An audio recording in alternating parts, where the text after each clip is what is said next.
mengalami kehidupan yang kesandung kesampar, atau diistilahkan itu eh, diuji di kawah condro di muka.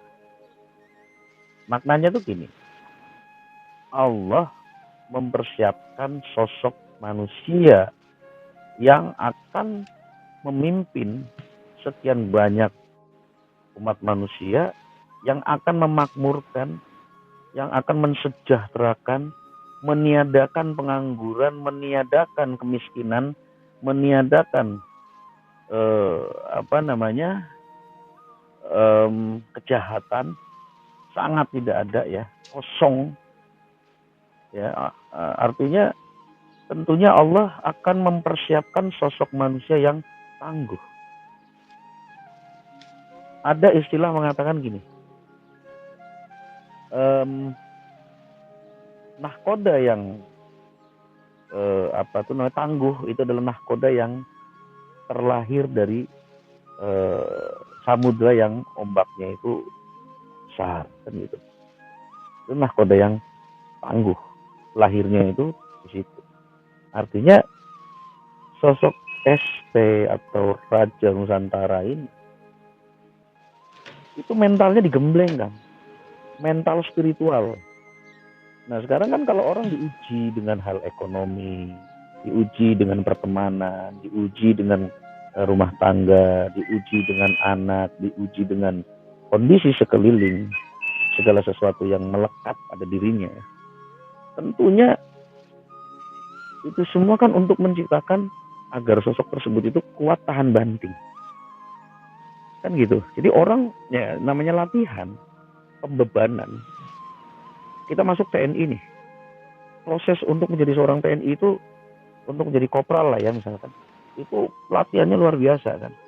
Terus itu kan dipilih nih, diseleksi orang-orangnya, harus yang begini, harus yang begini, kan gitu. Begitu udah masuk, itu nanti latihannya luar biasa kan, ditempa lagi, kenaikan pangkat ditempa lagi. Nah dari 1.000 misalkan yang masuk, yang daftar misalkan 20.000, 1.000 yang masuk. Dari 1.000 yang masuk, nanti yang akan naik pangkat duluan siapa? Ya kan, misalkan cuma 200. Dari 200 ini masuk lagi, tes seleksi lagi. Setelah berkarya ya, akan naik lagi jadi ini, akan naik lagi. Sehingga satu lighting itu misalkan yang naik, yang jadi jenderal bintang 4 cuma 1. Artinya, the best-nya ini, kenapa dia the best? Karena apa? Dia ditempa dengan berbagai macam ujian. Habis ditempa ujian ini, ditempa ujian berikutnya, atau bahkan di waktu yang bersamaan dia mendapatkan ujian yang berbeda, tetapi butuh penyelesaian di waktu yang bersamaan. Dan ujiannya bukan 1-2, bisa sekali datang 5 gitu. Tapi dia dituntut untuk menyelesaikan secara bijak di waktu yang singkat. Nah itu kadang-kadang ujiannya begitu. Nah kita aja yang bukan SP, yang manusia biasa gitu, ujiannya kadang luar biasa. Utang ini belum selesai, utang ini nagih, begini, bla bla, banyak lah. Nah, kalau saya gambarkan sosok SP ini, dia itu sosok yang memang penuh dengan ujian. Pada saat dia berusaha untuk misalkan ya, berjuang untuk memperjuangkan diri dan keluarganya, dengan dia bangkit, membangun satu cara untuk mendapatkan penghidupan, baru saja bangkit ada yang nginjek lagi, baru ada yang bangkit jatuh lagi, baru bangkit ada lagi yang menyerang, baru bangkit ada lagi. Tetapi satu, Allah tidak akan mempermalukan dirinya di muka bumi ini, karena Allah akan menjaga sosok orang yang Allah pilih sebagai pemimpin. Jadi itu makanya saya ngambil itu tuh akhirnya jadi doa kan. Saya kalau doa gini, ya mungkin boleh teman-teman terapkan karena Allah Maha tahu bahasa ya. Saya berdoa gini, ya Allah, andaikan ini adalah ujian untukku. Sebenarnya kan Allah nggak menguji, itu kan karena sebab akibat aja kan. Tapi bahasa kita gini, ya Allah, kuatkan aku ya Rob, ya kuatkan aku dengan ujian yang aku hadapi ini. Terus aku mohon ya Allah, jangan engkau biarkan hamba dipermalukan di muka bumi ini.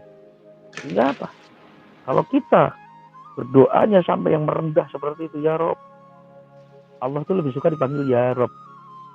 Ini mohon maaf saya pakai menjelaskan secara Islam karena memang saya muslim ya. Ya Rob, janganlah engkau biarkan hamba ya Rob dipermalukan di muka bumi ini. Dipermalukan itu apa sih kan? Dihinakan kan. Dihinakan itu apa? Contoh, kita itu untuk makan aja korupsi. Untuk makan aja kita mencuri. Untuk makan saja kita nipu.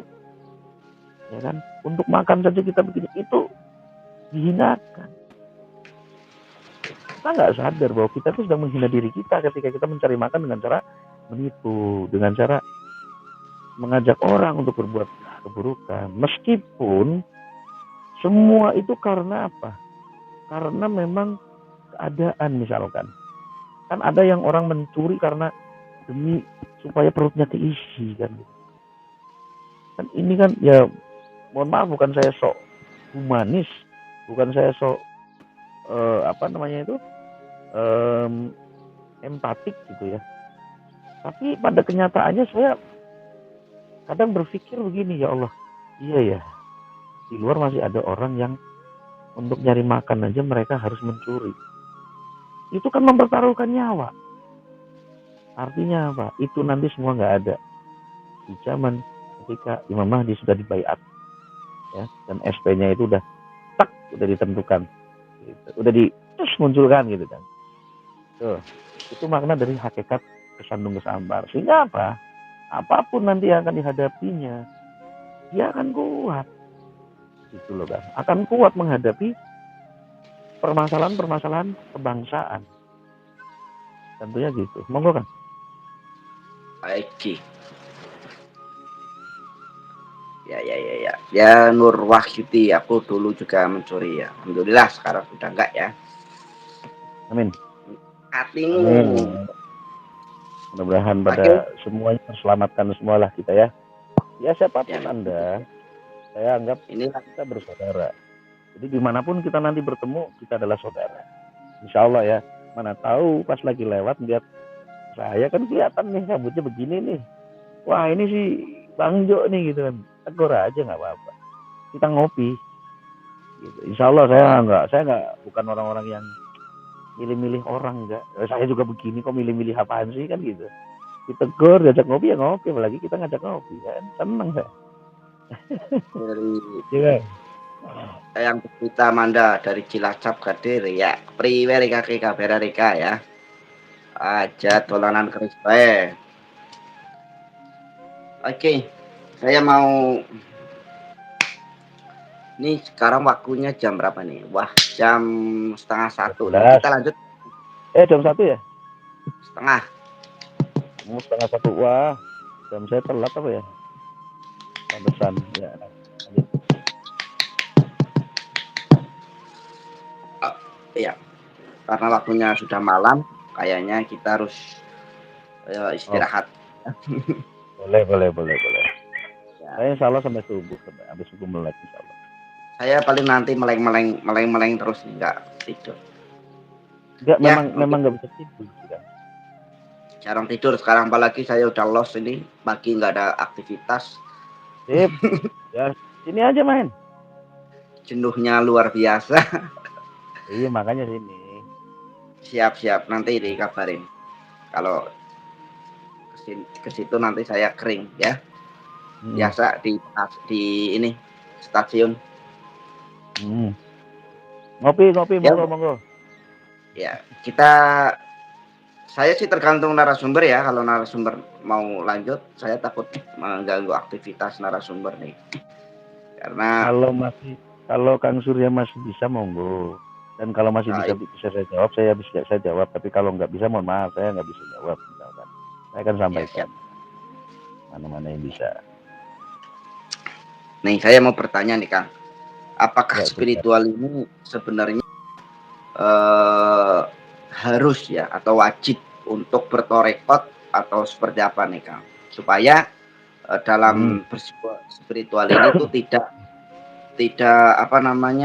tidak tergelincir ya, karena seharusnya spiritual itu ada pondasi yang benar-benar luar biasa ya, karena nanti kalau kita bisa melihat goib ini, itu goib yang kita lihat benar-benar dari bangsa malaikat ya, ataukah bangsa jin? Ini yang perlu, yang sangat tipis itu Kang, menurut pandangan sampean itu seperti apa nih Kang? Ya. Jadi gini, kalau bicara thariqat, sebetulnya thariqat itu kan tujuannya untuk mengenal Allah, untuk mengenal Tuhannya. Sangkan paraning dumaji kan gitu. Jadi kita itu dianjurkan untuk mengenal Tuhannya dengan cara apa sih? Bukan terus kita mengenal Tuhan itu mengenal zohirnya, bukan. Tapi kita mengetahui tanda-tanda kebesaran Tuhan itu sendiri apa dalam kehidupan kita. Kita keluar rumah, injak bumi gitu kan. Lihat bumi kuat diinjak, itu kan tanda kebesaran Allah. Terus ketemu orang, ketemu tetangga, salam-salaman atau saling ngobrol, itu tanda kebesaran Allah juga. Memperkenalkan orang saling satu sama lain. Terus melihat ke atas langit, sebegitu luasnya, itu tanda kebesaran Allah. Terus tiba-tiba kita dapat telepon dari keluarga kita ada yang meninggal, itu tanda kebesaran Allah. Semakin kita mengenal tanda-tanda kebesaran Allah, maka kita akan semakin mengenal Allah. Setelah kita mengenal Allah, ya, tentunya otomatis kita kenal diri kita. Makanya apa? Kenali diri kita dulu, baru kenal Allah. Caranya gimana? Loh, kita ini makhluk kecil. Allah lah yang maha besar. Kita ini sangat sempit, terbatas. Allah tuh tak pernah terbatas. Ya kan? Kita ini miskin, nggak punya apa-apa. Allah maha kaya. Artinya di situ, man arafa nafsahu faqad arafa rabbahu. Barang siapa mengenal dirinya, saya mengenal diri saya lemah. Kang Surya mengenal diri Kang Surya itu lemah. Maka Kang Surya akan mengenal Tuhannya. Maka Kang Surya akan mengenal ada yang maha kuat, yaitu Allah. Kan gitu. Man arafa qalbahu, ya, faqad arafa rabbahu. Barang siapa mengenal kolbunya, mengenal hatinya, mengenal jati dirinya, maka dia akan mengenal Tuhannya. Yaitu tadi, pada intinya kita disuruh mengenal tanda-tanda kebesaran Allah dulu. Setelah kita mengenali tanda-tanda kebesaran Allah, maka kita akan mengenali tanda-tanda kekecilan kita gitu loh. Kita itu kecil. Makanya pada saat la ilaha illallah, ya, itu pada saat kita mengucapkan kalimat itu betul-betul pikiran kita itu meniadakan berhala-berhala atau apapun yang ada pada diri kita, yang ada di sekeliling kita, meniadakan mereka, kecuali hanya Allah yang ada. Nah, pada saat la ilaha illallah begitu lah, la ilaha illallah, itu pikiran kita begitu, nggak ada Tuhan, nggak ada kekuatan, nggak ada orang sakti, nggak ada apapun ya kecuali Allah. Nah, itu meniadakan Tuhan-Tuhan yang lain kecuali Allah. Tuh. Jadi kalau ditanya apakah spiritual sekarang spiritual harus bertorekat, ya tidak juga. Karena spiritual itu kan ada di umat Islam, ada di umat non-Islam juga. Ya mereka dengan cara mereka sendiri. Makanya Imam Mahdi itu datang untuk semua umat. Karena untuk mengenal Tuhannya itu nggak harus dari umat Islam sebetulnya gitu. Tapi nanti akan tersentral jadi satu. Nanti udah nggak ada mursyid lagi. Setelah Imam Mahdi dibaiat, mursyid nggak ada. Gugur semua kemursyiddan.